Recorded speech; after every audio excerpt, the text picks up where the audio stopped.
Welcome to the Dylan Experience Podcast. I'm your host, Dylan Sessler, and today's episode 13, and I have an incredible guest lined up for you. My next guest is a women's health dietitian that helps women get to the root cause of hormone imbalances and have a healthy menstrual cycle. She started off her education in nutrition with a traditional route, but after dealing with her own health problems, after getting off hormonal birth control, she quickly realized that the value of functional medicine. After healing her acne, balancing her hormones, and learning the value of her menstrual cycle, she found her purpose. And I think this is incredible to help women create a body in balance and not settle for anything less. My next guest today is Amanda Montalvo. Amanda, how are you? I'm good. I'm excited to chat and get into things. I've been looking forward to this because you scheduled about a month out, and I've been checking out your content here and there. And honestly, today's post, or I don't know if it was today, but it was the most recent post that you have on Instagram. I just want to read it to people, but this is like something that I talk about, and it's so valuable. But I'm going to quote it. Stress plays an undeniable role in all of our health journeys, but and correct the name because I'm going to get this wrong. Selly. Selye. Selye. Yeah. Okay, that's close. Yeah. Discovered and preached. It's not the stress itself that we should be focused on. It's building our resilience to stress that matters in the long run. I love that. It's my favorite quote. That's such a profound statement when you really get into it. But why does it speak to you so much? I think that being in the women's health space and just wellness, right? Like whatever branch of wellness, whether it's more conventional medicine or functional medicine, people are always focusing on minimizing stress and practicing self-care. And it's not that I don't think that's important, because I definitely do. In my mind, when I work with women, we're typically looking at like mineral levels and their hormones and their how their digestion is going, like what their sleep is like. And what that often comes down to is you can remove all the stress that you want, but at the end of the day, it's like, why are you not able to respond to that stress? Because we're always going to have stress. We're never going to eliminate it fully. Exactly. Yeah. That's something that I talk about all the time on TikTok, and I know you're focused on Instagram. I'm on TikTok. So we're kind of feeling each other out here, but absolutely, you can't deny stress in life. It's a function of life, and we're designed for it. I'm excited to get into how you kind of attack the problem of building resilience within people, because I have my ways and I'm sure you have your ways. So before we get into that, let's not get ahead of ourselves. Why don't you tell me how you got to be here, how you became, Amanda Montalvo, hormone healing on Instagram, and tell me about your life. Tell me about your story, whatever you want. Floor is yours. So I originally kind of was in the more sports nutrition world. I was an athlete in college. I rode for UConn. I competed in CrossFit. So in my mind, I was like, I'm going to do sports nutrition. That's going to be my focus, like while I was in dietetic school. And then we were learning about hormonal birth control, the pill specifically, because, we learn about medication interactions, deficiencies that can occur from taking them. And I remember looking in my little, if any RDs listening, your orange medications booklet, and I'm looking at the pill because I'm like, oh, I take this, let me see. And then all these depletions come along with it. And I was like, very interesting. No one has ever told me that. So then I started looking into how the pill actually works, because I say believe it or not, but I think most women I talk to don't actually know how the pill works. They just know that if I take this, I won't get pregnant, hopefully. Right. So I started looking into how it works. I realized, I was like, wait, I'm not making any hormones. And my mind was like blown. So then I'm like, you know what? I eat really well. I live this healthy lifestyle. Why am I taking a prescription medication every day, right? This doesn't make sense. So I come off the pill and I think nothing of it. I think I'll be totally fine. I'll just get my period back. I actually ended up not getting my period for almost a year, and my hair started falling out. My skin was breaking out like crazy. So I'm like this normal, healthy person. And then all of a sudden I feel like I'm just a different person. I didn't feel like myself. I couldn't perform the way that I needed to for my team. And yeah, it was this just crazy thing. And none of the doctors could help me. They're like, just go back on the pill. I'm like, but I don't want to go on the pill. That shouldn't Uh, be the answer. I know it. And like my gynecologist, my regular physician, my team doctor at UConn, like no one could help. And I'm like, this is insane. I have all these resources. And so I just started looking into it for myself. And ever since then, I just got obsessed because I was like, this is crazy that I don't even have any like health history and this happened. I definitely have some health history. I just didn't know about it at the time. So Sure. I didn't make all those connections. So that really got me into women's health. And so I graduated, went back to school for functional medicine. And then I was still like, I was feeling better. I was definitely doing better, but I couldn't quite get rid of some like underlying symptoms. I could not get rid of skin issues, fatigue, things that I'm knowledgeable. I'm doing all the right things. Why is this not working? And then that's when I had a copper ID, and that's why realistically, but I thought that I needed some type of birth control because me and my husband were not ready to get pregnant. And I was too nervous to use fertility awareness because whenever you go to the doctor, they're like, you're going to get pregnant if you use this method. They call it like natural family planning. And so then finally I'm like, I think there's something deeper going on. One of my friends was like, you should do hair mineral testing. And I'm like, that doesn't even sound real. Like, what are you talking about? I'm like, is this even legit? So then, of course, I'm researching it. I'm like, you know what? This is like very low risk. It shows your intracellular minerals. I could do this and compare it to my blood work and kind of see what I find.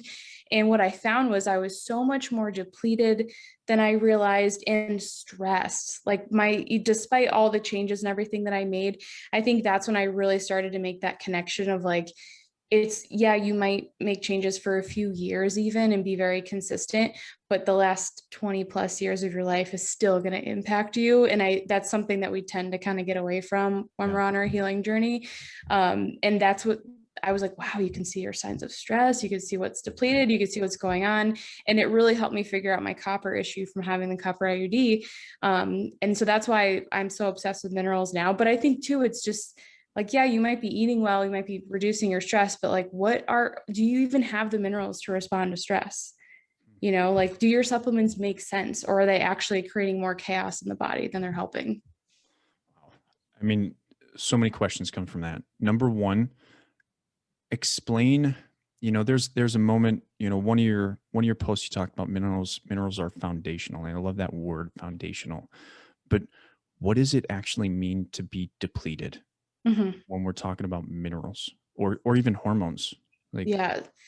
And I always say hormones are the last stop on the train, right? That's why like I feel like minerals are foundational because your hormones, they're going to be impacted by them. But basically minerals, they really act like spark plugs in the body. So in order for us to even make a hormone or make stomach acid to break down our food or even make energy like ATP in the body, we need minerals to kick off those reactions. And so I think that they're so underutilized because if you do any sort of like research on it, they're like, oh, you'll get it from your food, but it's like, but are you really getting it from your food? Depends what you're eating.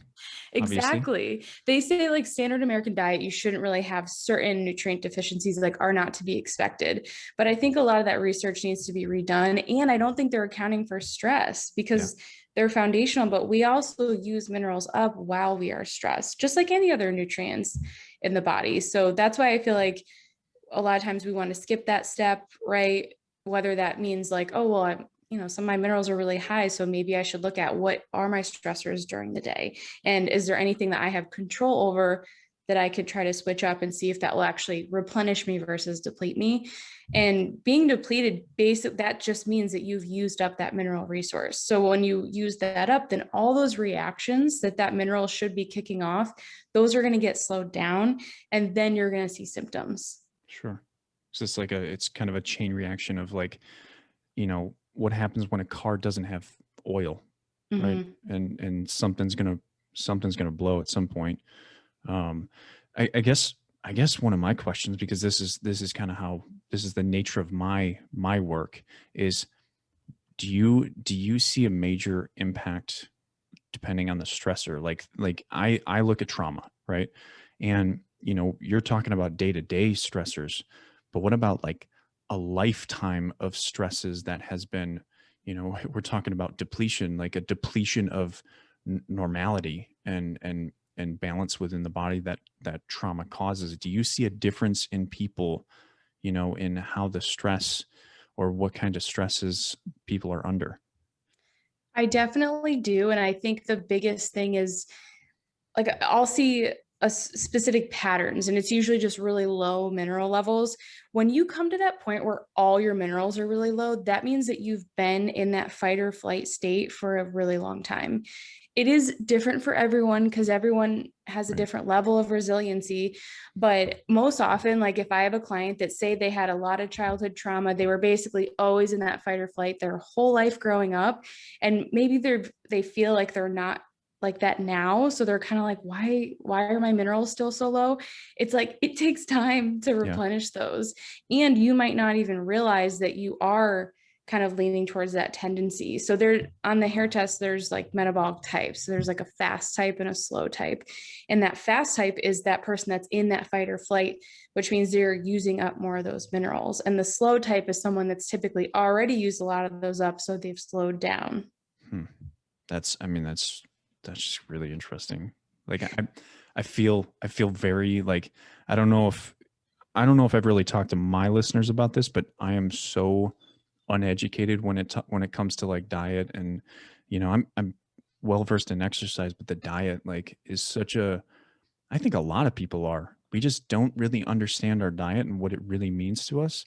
And like this whole idea of depletion, especially when we're talking about medications and, hormones and how they all function together. Like I'm out of my comfort zone here. It's awesome. Yeah, I would be really interesting to see like how a lot of your clients that you work with, like how they end up looking on a hair test. The cool thing about it is you do see the last 3 months, which I find very valuable Yeah. because rather than a blood test, you're just kind of seeing one measurement in time. They're great to compare, but I bet you would have a lot of fast fours, and that's the person that they've been stressed for a really long time. So they're still in that fast state, but they're a four because everything has slowed down because their minerals are depleted. And I think that's what can be confusing. It's like you can still be actively in that fight or flight, but have slow thyroid, slow adrenals, slow digestion. So you're kind of showing up like you think that you're almost like two in that parasympathetic nervous system, like you can't respond to anything, but you're still sped up using a bunch of resources. So it's just good to know like where do I stand? What are my needs right now? Am I a fast metabolic type? Do I need to really be on top of this stuff? Or am I slow and I need to really look at more of like the day-to-day stress? Interesting, man. That's so interesting. So what does a typical, like if someone comes to you with, let's say some kind of trauma, how long does it really take to balance that? What kind of time frame are people looking at? I think it depends on like the kind of work that that person is doing, because and I think what's so cool about the minerals is it's so connected to that nervous system, right? So like you really get a good look at that. There's no perfect hair test. A lot of people Sure. want to know, is there a perfect metabolic type? Is there like a perfect hair test? There's really not. It's just showing us how are you responding to stress right now. But there's definitely, obviously you want to see people get closer to that optimal line and not have like crazy high levels of minerals either, because then it means you're really stressed and using a lot of them. But for someone that's has that background of that trauma, typically they're the person that's going to take 1 to 2 years to see more balance. And I do think it can happen quicker. Like if they know themselves really well and they know what helps get them to feel more balanced. But I think a lot of people don't, and we're always looking for the outside resource. People ask me Sure. all the time, like, what should I do if I'm a fast metabolic type? Like, should I try to do more calming things? I'm like, I don't know, because that could I don't know. that could set you off, Yeah. like sitting in silence, that could set someone off and then you're even more stressed. So I think it's if someone can experiment, maybe they're working with someone doing like body work, maybe they found something they really like maybe they love the float tanks. Like I have a lot of clients that with that history of being in that constant fight or flight, they have to work up to it, but they end up that's something that's really calming to them. Mhm. So I think if you're working on your nutrition, which I think people underestimate how important that is on a day-to-day basis, Sure. for coming out of that depleted state. And then, okay, am I constantly going and rushing through my day every single day? Do I always feel anxious, or am I finding that time to calm down? That's what makes a big difference. Yeah, and I think that's where a lot of my work lies, is kind of bringing that perspective to understand, like, how are you looking at things on a day-to-day basis, but then also, how can we understand the perspective that was created. Typically I talk about like this divergence, right? There's a moment in your life that you diverge from what you thought was going to be normal, and you've never gone back to it, and you want to go back to it, but you physically can't. And you've created this perspective that is always kind of desiring this idea of being this person you can never be again. And a lot of my work kind of sits within that realm of trying to kind of show people the reality of who they are now, and kind of bring that understanding of what is stress, and is it, what's worth stressing about and what isn't worth stressing about, and how can we repurpose like the strengths that you have, and kind of understand the weaknesses that have been built into habit, that have created emotional responses that are normalized at this point. And honestly, it's a lot of hardened perspectives, like I can't do this, or I am this way. And I think it probably persists within your field. And like I'm always going to be in this fight or flight mode, whether it's probably one of the reasons you have people step out of it. Like, I can't sit here for 1 to 2 years and focus on Mhm. my nutrition because I feel this way. Yeah. And that's just something that I'm sure we both kind of struggle with, is just trying to show people that this is not a short process. Like when you go through trauma necessarily, and I'm not even talking about like the depletion that you're talking about in nutrition, but like just trauma, like this is not an overnight process. Like this is going to take months, if not years, of like reprocessing, renegotiating, dealing with the emotions that have been created, the habits that your body has taught you are dangerous, or you know it's a process. It's a massive process, and it's really interesting to see how you attack the biological side and how you look at it. It's very similar, and I just think that's really remarkable.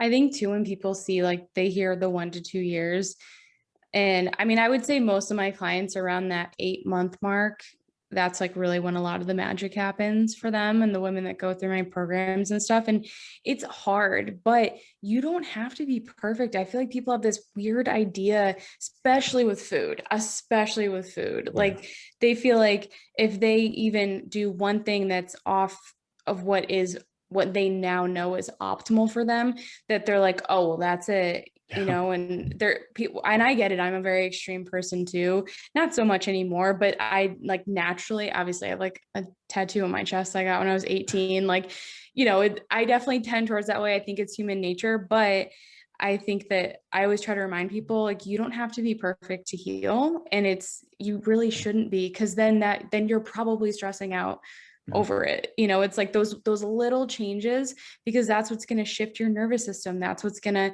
help slowly improve all those different functions, like your digestion and your sleep. And as all those things improve, eventually it's going to compound, and then boom, one day you're just like, oh, I'm not dealing with all those like anxious feelings that I normally deal with, and I Yeah. actually slept through the night every night Right. this week. And you feel balanced. Like Yeah. things start coming into, like, some of the stuff that I do is allowing yourself to feel for the first time. Like that, this idea, like the extremism, of human life right now, is this mentality that I have to hide all my feelings, or I have to feel everything. Like it can go both ways. It's balance. Like, you have to be able to feel, but you also have to be able to shut it down and work, right? You have to be able to do both. And sometimes that requires the perspective of figuring out when to do which at what point in your life, and who you can do that with. That's one of the problems I have, is like, people go to the wrong people. They go to their narcissistic mom, or their their alcoholic dad, or, their sister that has treated them horribly all their life. They go to the wrong people and then they get re-traumatized, and there's no balance that's found in that. And my question for you is, what do you see, or what do you believe balance means for you, in your world, and also like physically and mentally? What do you think balance really looks like for you? And I think this is one of those things, it definitely is going to vary, but to me, I feel like balance looks like I have that healthy stress response, right? Like I have the energy to work on the projects that I want to work on and show up for the people that I care about and my clients. But then like if something goes wrong, it doesn't ruin my whole day. Right. I don't like, Yeah. I'm not immediately exhausted after. So for me, and I like look at a lot of metabolic markers. Anyone that follows me will know that it's like, I'm like, how is my body temperature? Is it starting to go down? Like what needs are not being met? So it's like having a good temperature, like feeling warm all day, having a good resting pulse, like healthy skin, like having all those, being able to live the life that I want, handle stress, but then still I can like measure and see that all my metabolic markers are still healthy. So I'm not like pushing myself so hard that I'm really starting to go down that stress drain and just deplete myself. That's fair. I like that. I do like that. So let's I want to get into a little bit more theoretical ideas with you, because you come at, I guess, mental health from a different standpoint. How do you feel about the modern idea of mental health, and where do you think your work fits in? What do you mean when you say like the modern idea of mental health? What is good mental health, and what is, how do we achieve it? There's this, and that's a good question, right? Like, because how do we even define that? Because some people use it as like, oh, you got to work on your mental health, but then they don't, there's no understanding or opportunity for it. And like, maybe we kind of have to solidify that in general. So like, Mhm. what do you think mental health really is? I mean, I feel like and this is definitely like changed as I've gotten older, but I used to think it was kind of like, having that good balance of you feel good the majority of the time. When you feel bad, it's like considered normal. You can deal with it, dealing with your emotions. I feel like now I look at it like, especially relationships wise, as you get older, relationships are really hard and Yeah. you start to remember all the stuff from your childhood and you're like, oh, like I really wish I wasn't remembering that, and just viewing people differently. And I think it's like what a good mental health, or like thriving with your mental health, however you want to say it. I feel like that is really when you are like, you can have those boundaries, but you're also like good at having relationships. I feel like relationships, they're hard for me, and I think they're hard for everyone, but like maintaining good relationships and like not just ghosting people, and um but also like being able to have those boundaries and communicate that with family members. A lot of my clients struggle with this. I was like talking about this with someone the other day, and like struggling with their in-laws Yeah. and that relationship, and then having it like ruin their whole vacation and feeling sick over it. And, and then she gets her period and it's like the end of the world. So Yeah. I think it's like being able to manage your relationships, communicate properly. I don't think anyone's supposed to be perfect with all that stuff, but even just like having that awareness. And I think like where I come in is having the energy to do it. Right. That's probably like the best way that I could put it, is like, do you even have the capacity? Because I think sometimes we can get so, like, we can be so hard on ourselves. And I'm like, you're not eating enough. Like, of course you don't have energy. Of course you don't want to deal with this right now. Or of course it's feeling like a bigger stressor than it maybe used to Yeah, be for you. for sure. Oh man, that's so huge. Like, I didn't even think about, like, it comes to me, but I didn't even really think about like having the ability to take on more energy by just focusing on diet. I've always been a person that has had high energy. Like, I don't do any caffeine. I don't do any, like, I drink water, right? Like, I drink water and milk, and that's about the things that I drink. So like I don't need caffeine. I wake up in the morning, I'm up, and I just have that energy. And I don't know if that's something that I've built over the years of just creating this balance within myself, but I've always kind of been like that. Um, but it's a really interesting thought to kind of start molding in the nutrition and creating, like, if you need more energy, well, guess what? You need to focus on your diet now. And for me, that's not something I've ever thought about, so that's cool. I bet everyone listening is like, must be nice, to like always have. That's probably one of my if I think back of my like intake forms for people, and I always ask like, what are your top main complaints? Fatigue is on almost every Yeah. intake form that I have, and that's where it's like, especially for women, food and nutrition and diets are hard. I think we have a lot, not all of us, but I think most of us have some sort of like insecurities with our body, or just like weird habits and thoughts around food because that's what is normalized. Yeah. Oh And yeah. most women are not eating enough. And so, or they're not getting enough nourishment, right? They're not getting enough of those vitamins and minerals that are going to fuel those reactions. So I could just totally see people listening to this podcast and not quite resonating with the always Yeah. having energy thing. I'm different, right? Yeah. Like, I had a very different story than most, especially women, right? Like, I had a father that committed suicide at 6 years old, right? Like, when Yeah. that happens, like, I I think the thing that changed a lot of like my structure, right? Like my mental structure and my energy performance, whatever you want to call it, um, was the rules that I made following that. And I was like, I'm never going to do drugs. I'm never going to drink alcohol. I'm never going to do tobacco. And I'm never going to kill myself. Which, that fourth rule, like, it was the thing that inspired me in probably the worst way, but also the best way, right? Like, I think two things can be true at the same time. And it was like, it was, it kind of reminds me of like being a small business owner, right? Like, it's life or death, right? There's no other option. Like, I either do my job and I make money and I live, or if I want to be lazy, I die, right? So at 6 years old, I didn't give my body a choice.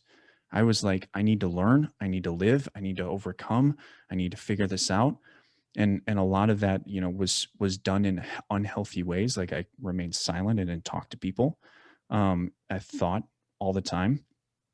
So I think, I don't know, right? Like, I think my body just created this natural necessity to always be on. And, now I don't know if I don't think it's still there, right? There's time, like, I get tired, like, I'm getting older, right? Like, 13 years in the infantry is pretty hard on the body, right? I've rucked up and down mountains at this point, and like, I don't want to fucking do that anymore, but I still have to, like, I get tired. I can certainly tell that I get more exhausted now than I did before. But I still have that habitual, like, when I'm up and I got to go. Right. And I still don't put in my body bad things. Right. I stay away from soda. I stay, like, sugar.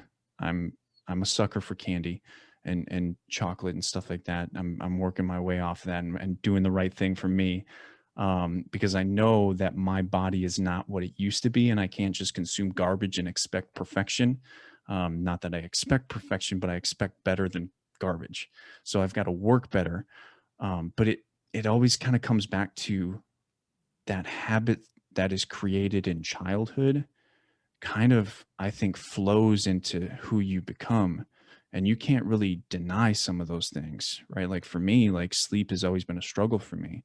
When I was growing up, 6 years old and beyond, 1 to 2 hours of sleep at night, max, max. I never told people, but that's what it was.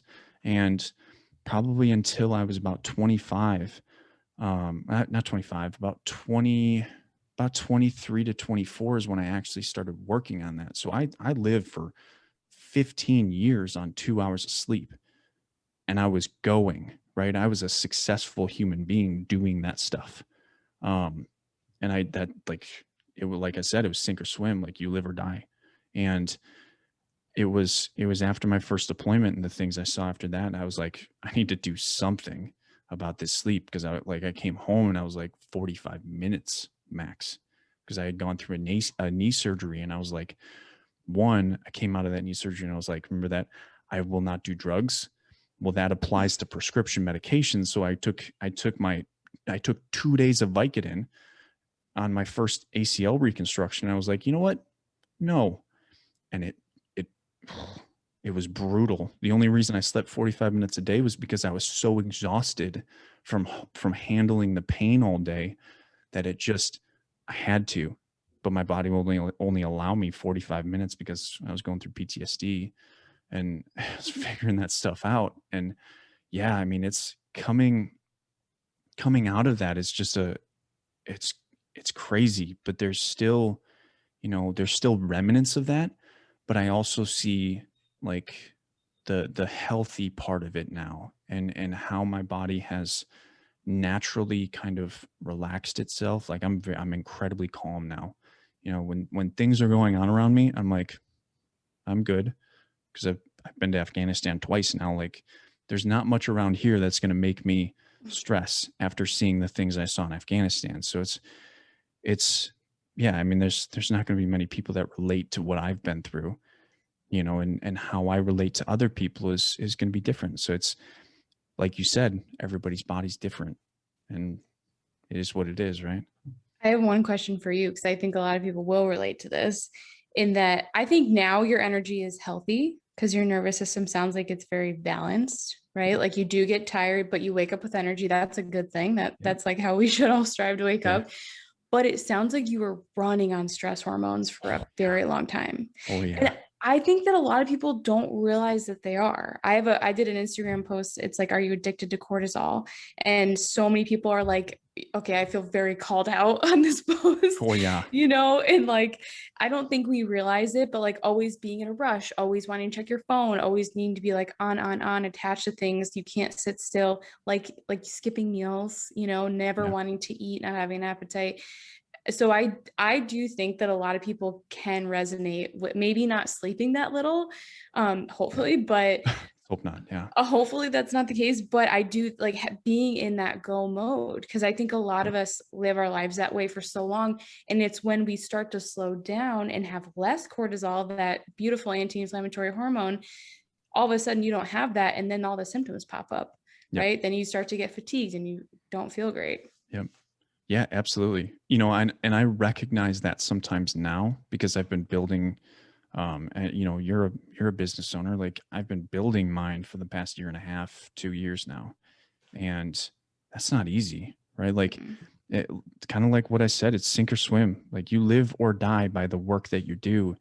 And like, I'm in the middle of a book launch. Like, I'm literally about to, like, everything's in pre-order right now. In 9 days, my first book is going to be launched on Amazon, and hopefully like through Ingram Spark and everything. I'm stressed, right? I recognize that yesterday, probably for the first time. Like, I kind of like, I kind of snapped a little bit at my son, and I felt terrible.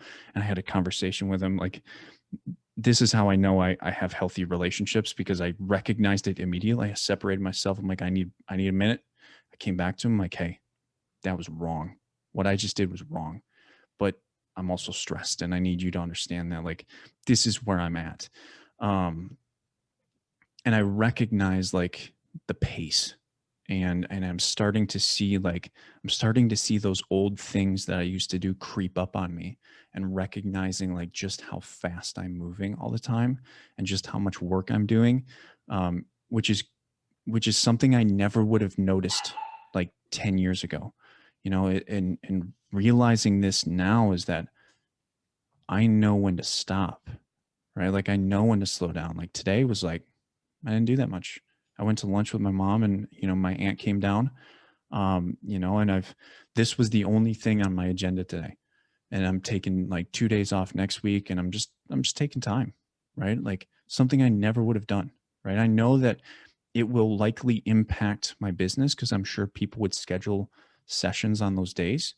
But at the same time, like, I'm useless to my business if I'm stressed, because people come to me for the calm, right? So I have to play the balance of doing everything I can for my business and also being that balance for people.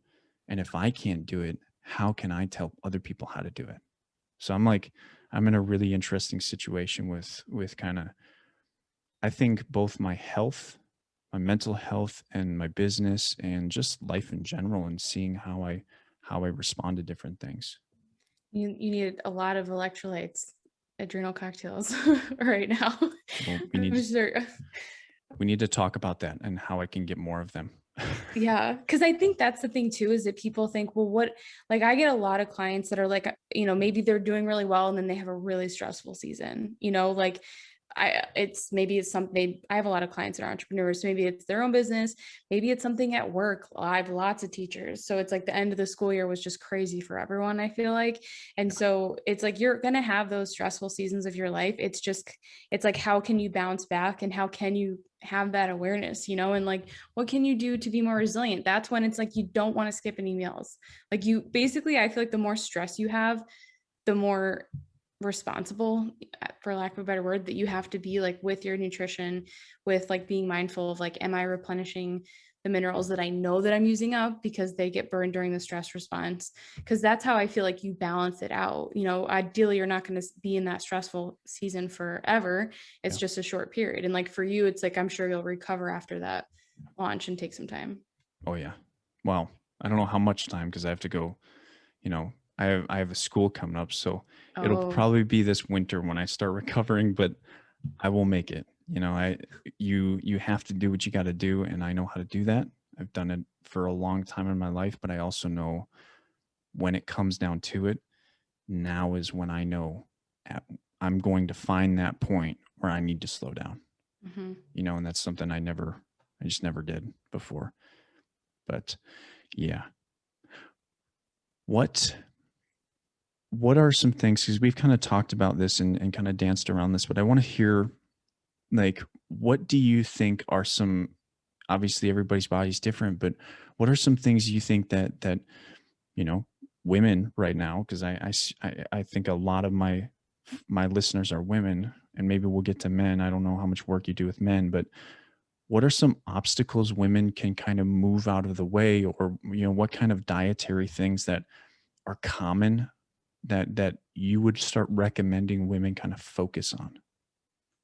Yeah, I think the biggest thing that, I mean, and this goes for anyone, honestly, the nutrition stuff goes for men as well.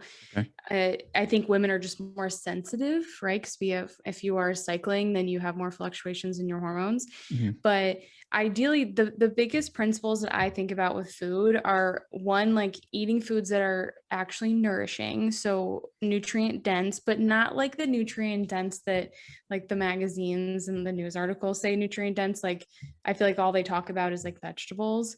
Nutrient dense meaning they're going to provide you energy, but also important vitamins and minerals, and they're easy for your body to absorb, those versions of the So vitamins and minerals. so what are the important vitamins and minerals? What are people looking for? I mean, I think some of the biggest ones that get depleted, like vitamin A is super important. I don't know if we'll get into like copper and everything, but vitamin A is so important, but from foods like animal foods, because a lot of times we are eliminating a lot of those foods that have vitamin A, like dairy, right? I mean, I didn't eat dairy for so long because I thought it wasn't good for me and it was inflammatory, when in reality, it's really not. And that's a really high vitamin A food. Organ meats, a lot of people don't eat those anymore, and I think of Liver. liver, Yep. that's like nature's multivitamin, Yep. so um fat soluble vitamins like vitamins A, D, E, and K, super important. All of our minerals, I mean, they're all important. It's just, it doesn't have to even be something where you're thinking of exactly what nutrient do I need, but more of what foods have the most of those, like what's going to give me the most bang for my buck. Sure. And that's like obviously animal foods and a mix of plant foods too. This is why I'm very like I'm not pro plant-based. I just don't think it's optimal for women, because you miss out on a lot of those really important proteins and fat soluble vitamins and minerals that you just can't absorb as well from plant foods. Right. But then there's things like potatoes and fruit, and those have a ton of potassium, which can be harder to get from animal foods. So we need a mix of both. And I think it's just thinking about, okay, am I eating mostly whole foods? Am I getting animal proteins in at most of my meals and snacks? What do my carbs look like? I see so many people eating more. They're not bad. I don't like looking at food or as good or bad, but they're just not as nutrient dense like grains. I don't think that they're necessarily bad for people, but when I look at someone's day, if they're going to have like some sourdough or something with breakfast and they have rice with another meal and then maybe they have potatoes in one meal, to me that's like two meals that they lost the opportunity to have like really high potassium carbohydrates. And I'm obsessed with potassium for women because it's really important for your thyroid, Yeah. and it's really important for your blood sugar. And it's one that there's no upper limit on it. And we typically don't get enough of, and we use it up during stress. So like a lot of the women I see have, blood sugar stuff, PCOS, endometriosis, like period problems. So potassium is really important. And then when we look at their hair test, it's usually low. And so when you can prioritize more of those whole food carbs, animal proteins, and just eating regularly, I think that gets lost because we see like intermittent fasting, like that's constantly touted as being really healthy. But when you look at the research for women that are cycling and not taking the pill or menopausal, it actually can be long-term detrimental to your hormones. So like eating nourishing foods, not skipping meals, because if you're skipping meals, what's going to happen? Your blood sugar is going to drop, you're going to make cortisol, and then boom, you're in that stressed out state again. Interesting. Very interesting. What do you think about um, like low carb and keto, and like what do you think about those kind of, I don't even know if you can call them diets, but like systems that people are kind of talking about? When I think of like low carb and keto, I mean, obviously I'm coming at this from a women's health lens, Mm-hmm. and they force your body to use an alternative fuel source. Our preferred fuel source is glucose, and it is, and people will probably argue and comment and say like your brain can use ketones. It's like, okay, but the How long? preferred source is glucose. It Yeah. takes less energy for us to use up that glucose. If we are not getting enough of those carbohydrates in our diet, then we're just going to turn protein into carbs, which takes more energy Sure. and it's way less efficient. And then you end up depleting your liver glycogen. And this is where I think most people struggle that have been in a stressed out state for a really long time, because they use up that liver glycogen constantly. Whenever you release cortisol, your body needs glucose because it thinks that it's responding to a stressor and then it needs the energy to do that. It's got to So move. yeah, so Yeah. it doesn't matter if you're sitting on the couch, Right. like on your phone, it doesn't Right. matter. So it will get that glucose from your liver. And so then throughout the day, you're using up that glucose in your liver, and then you go to sleep at night and you wake up and you kind of constantly wake up. It's because you cannot keep that blood sugar stable because you don't have it Wow. stored. Yeah. That's, that is really interesting to think about. Like, I don't know. Have you ever read The Body Keeps the Score? Yes, I love that book. I mean, like just thinking about things like the fibromyalgia and the rheumatoid arthritis and the things that like come out of nowhere for people with PTSD and CPTSD, like it really makes sense in some ways. Like obviously we don't know why these things are happening to these people at the time, but like the combination of like PTSD and what it does to the system, and then obviously like you can understand that people are not getting the full amount of minerals that they need once they've gone through these situations, just because of the hyper imposed stress upon their bodies. And like it really starts to make sense, like as you're explaining this stuff, like where where these things are centralized and like how depletions are really taking away, like it reminds me of cars. Like if you take the oil out of a car, at some point there's going to be a problem somewhere. And if you take like these liquids out of the car, like think of them as minerals, you drain the battery or something like that, things are going to stop working. And there's diagnosing that is really interesting. And man, like I hope the people that are listening to this right now are really paying attention to like what you're saying, because this is so different from what I talk about, but it's equally, if not more important, because that is just a fundamental system of your body. And it's just like, for me, it's like so profound. And I'm so happy you came on today to talk about this, because my mind's blown. Like, it's crazy. Have you read the book When the Body Says No No, but by Gabor Mate? Do you follow his work? I feel like you would love him. I feel like I'm about to. Okay, so Gabor Mate, he has his book When the Body Says No. If you like The Body Keeps Score, the whole premise behind When the Body Says No, it's like he's very into stress and how stress leads to disease within the body. So that's basically, it's a bunch of case studies throughout Sure. the book, but then he throws like some science and stuff in there too. We know now that stress leads to autoimmune conditions, so it doesn't like Yeah. surprise me that people with PTSD eventually end up with them. But yeah, he's got a lot of really great stuff. And he references that Hans Selye, that stress researcher, who's like, he came up with stress and the whole like 3-phase system of it. But yeah, it's a really good read if you are someone that struggles with health issues, because I think he kind of goes through, it's like a certain type of person, and then you can kind of make connections with like what the work that you do, like when did you that divergence come in when you're not the person that you were anymore, and Right. that's like typically when that disease will begin, Yeah. and then it just kind of exacerbates. Very interesting how it comes together. Yeah. I mean, it's for me, like, there's so much, when I lost my dad, it was like a moment in my life that I felt like I needed to understand. Like, the question that really popped up into my head was why? Like, why did my dad do this? Um, and from that point on, it was like a really massive, just curiosity to understand humans, right? Why do people do the things that they do?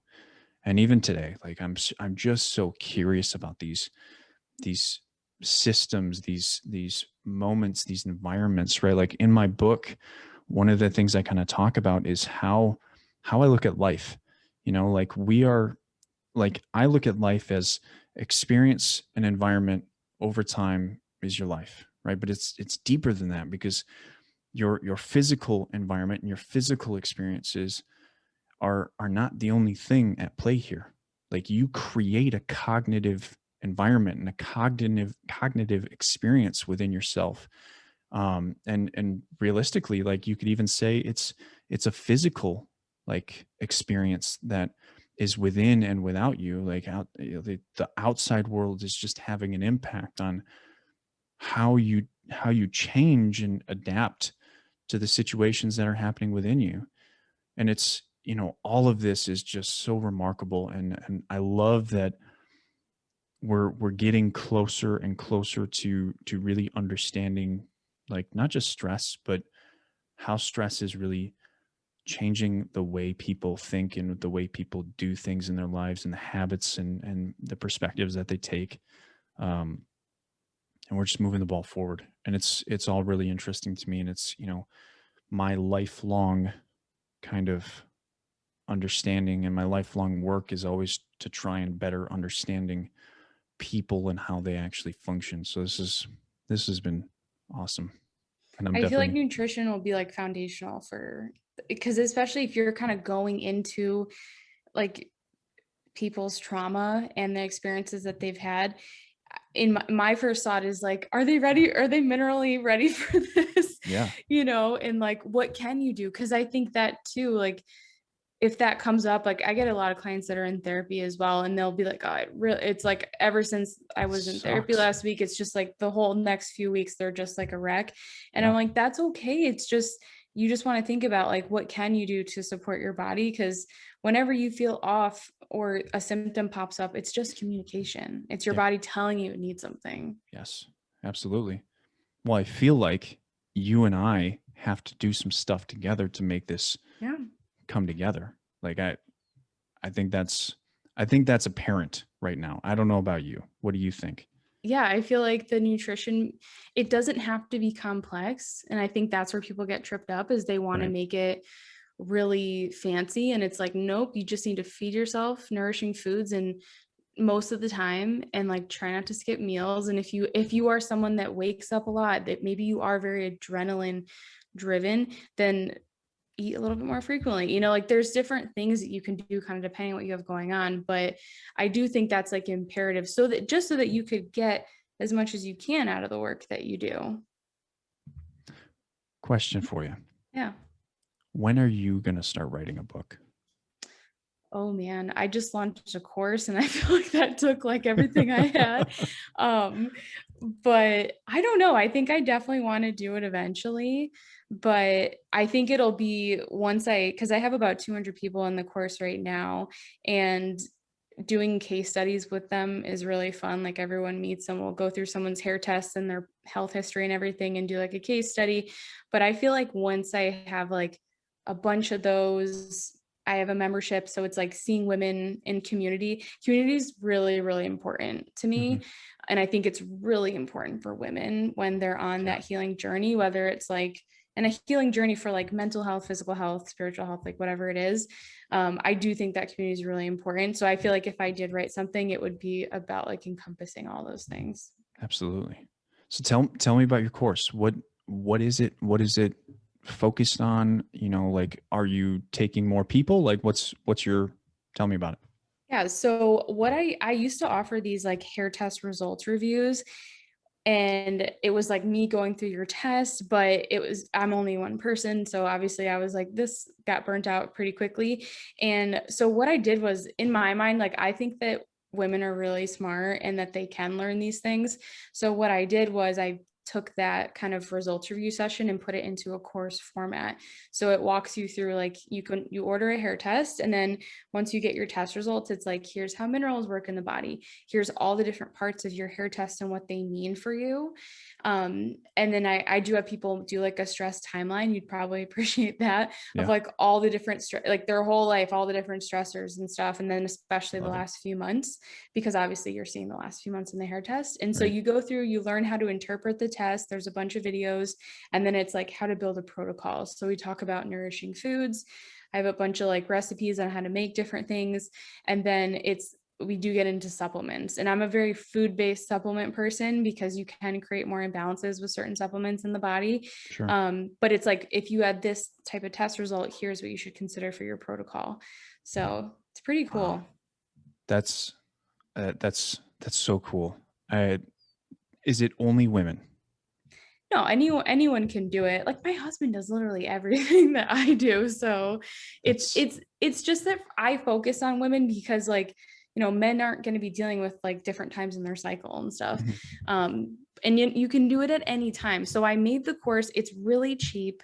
And I made it, I just feel like a hair test is something you can learn and you can use it forever, right? Like you can order as many hair tests as you want once you're inside the course.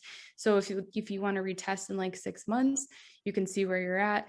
But it's such a cool tool. And I think that people get intimidated with lab testing and they feel like they need to have someone read it for them, which, yes, with certain things you do, but if you can sit down and go through the course material, then you can really understand it. And I have a lot of women in there ordering tests for their husbands and their kids. So it's pretty cool. Well, make sure at the end of this you send me that Yeah, so that I can put it out there because I'm gonna do it. I don't.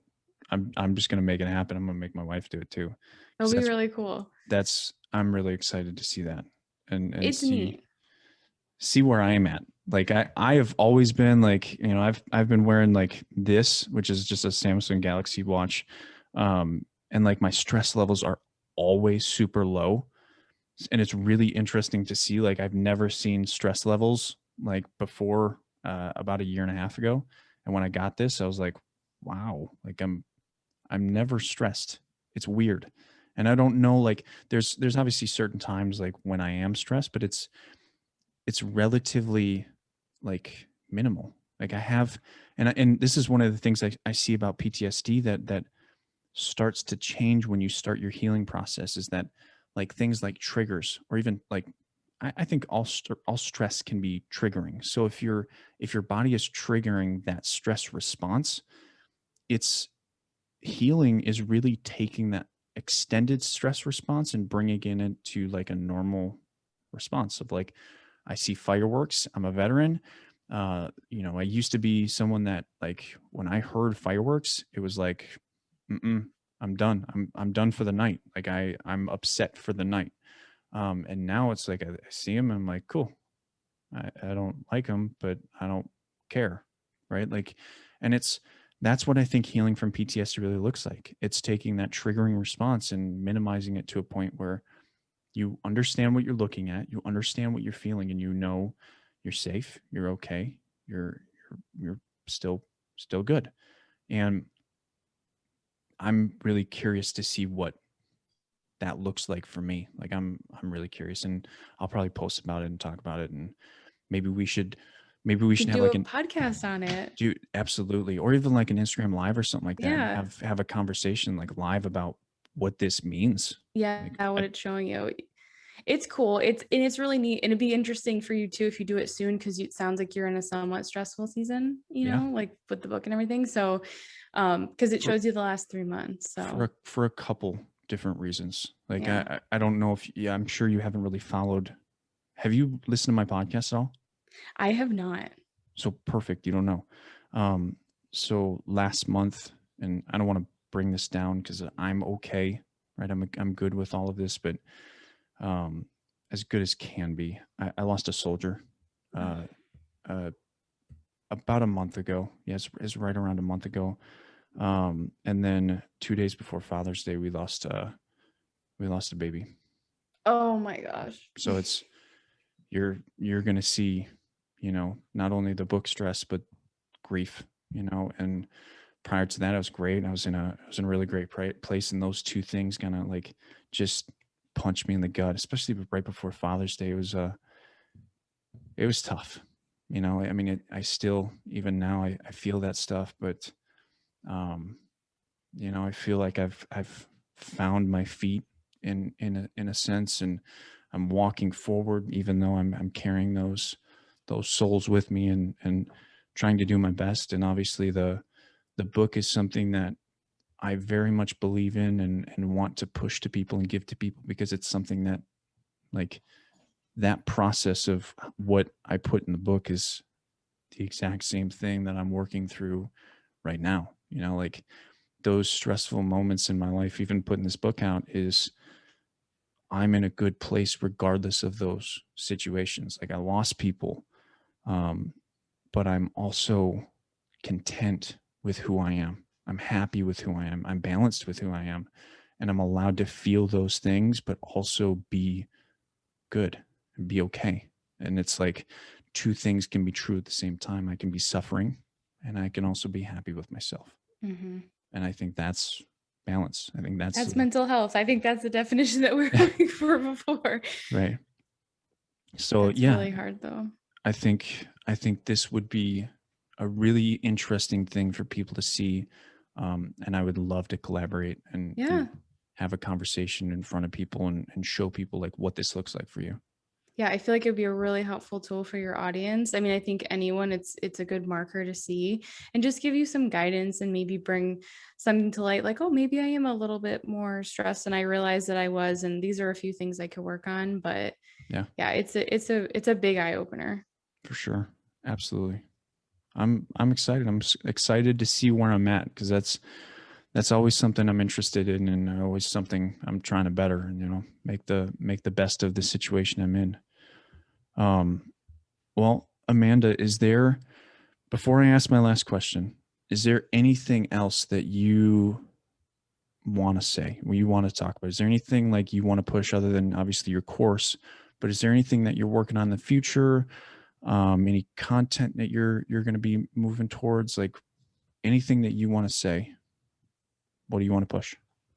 I would say if people are listening to this, especially because I know I said a lot of things that are probably making them like scratch their head with the whole nutrition piece.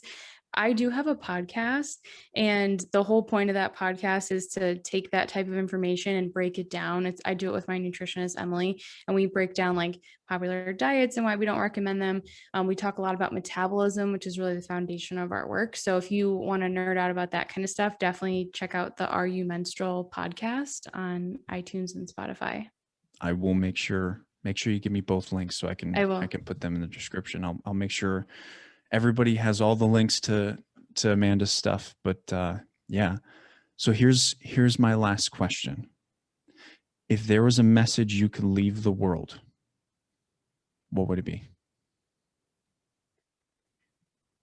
I think it would be that you're more resilient than you think you are, and that everyone has the innate ability to heal.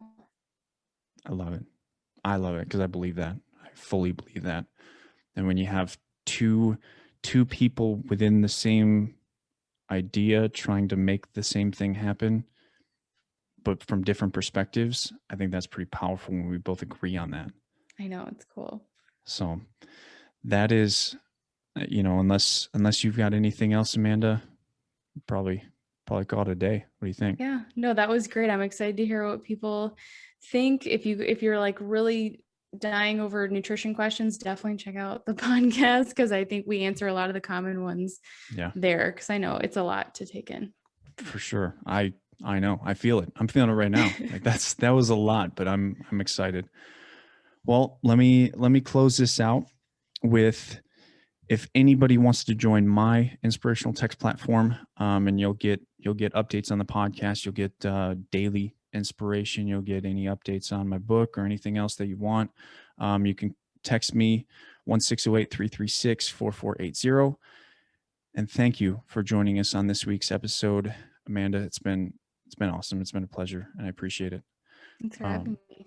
Join us next time. We'll be talking about things that involve stuff I don't even know. I don't even have a plan for next time, but thank you for joining us. We'll see you next time on the Dylan Experience.